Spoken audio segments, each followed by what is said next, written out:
اللهم اهدنا فيمن هديت، وعافنا فيمن عافيت، وتولنا فيمن توليت، وبارك لنا فيما أعطيت، وقنا بعزتك شر ما قضيت، فإنك تقضي ولا يقضى عليك، إنه لا يذل من واليت ولا يعز من عاديت، تباركت ربنا وتعاليت، فلك الحمد على ما قضيت، نستغفرك ونتوب إليك.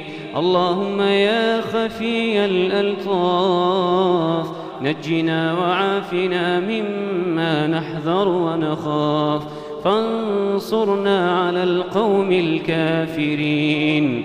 اللهم وانصر الإسلام والمسلمين، اللهم وانصر المسلمين المستضعفين في كل مكان يا رب العالمين.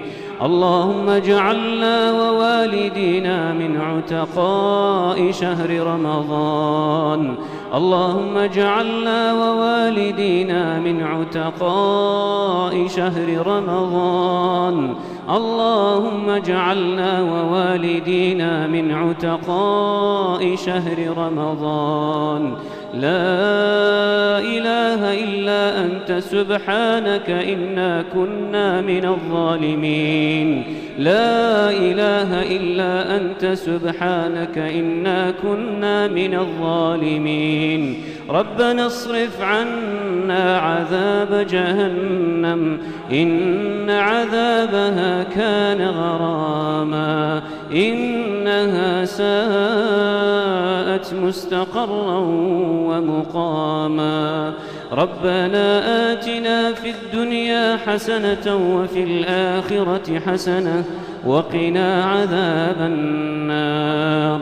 رب اغفر وارحم وأنت خير الراحمين. وصلى الله على سيدنا محمد وعلى آله وصحبه وسلم.